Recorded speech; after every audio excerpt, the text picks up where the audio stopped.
Cameron, you really can't explain it because, once again, you can't hear anything. You can't even hear your teammates. And last night we had a team meeting letting all the young guys know how it was going to be in the atmosphere. And we just got to know we got to stick together and stick to the game plan and know that it might get rough at times, but we just got to keep fighting through it and just battle back from whatever we come through. It gets loud in there, and as for me, I've been there before. We won there before, and at the same time, it wasn't easy, And we know it's going to be a challenge because right now they're doing they're doing a lot better, and they got guys on there that's, stepping their game up.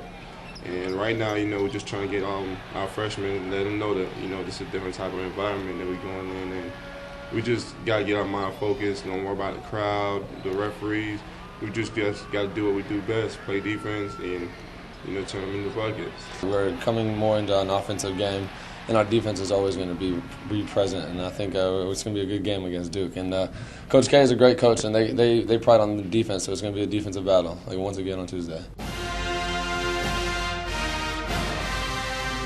Their big three has kind of really stepped their whole game up here in the last 4 or 5 games with Singler and Shire joining Henderson in the double-figure scoring column, pretty high and pretty regular, and so that really tests your defensive principles when you got those kind of guys being able to put those kind of individual numbers up, and then you got young, energetic guys like Elliott Williams and Lance Thomas and those kind of guys that are doing their thing. So Duke presents a lot of problems in terms of matchups and team principles that you can't make a mistake on. Duke's a good team, and I don't think they've made that big a change other than I think their coaching staff's really put a big emphasis on just re-energizing their kids, keeping them juiced up, staying real active and animated on the sidelines, and they put a young guy in the game with their veterans and Elliott Williams, who's giving them a little bit different dynamic defensively, and it's not that it's that sound of defense, but it's very, very high energy, and it's just, I think that's something they were looking for, and his energy on the floor has kind of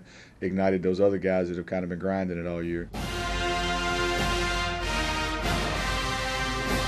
No doubt about that. They're a good basketball team. They're well coached. They got probably 8 or 9 McDonald All-Americans on their team, and they're always well prepared. We know it's going to be an important game for them as well as us, and so we're going on about the business of treating it as such. Well, Duke is playing very good basketball. There's no doubt about that. But if you look around the ACC this year, everybody's playing good basketball, and you don't have any nights off. And you see where Duke is playing at the top of their game there, and we know that we need to be as prepared as possible to go in and give us a chance to come away and being successful. Well, we've had good play all year. We've always had somebody step up and give us important minutes, and hopefully this will be a game where we get several people stepping up and giving us some very good play.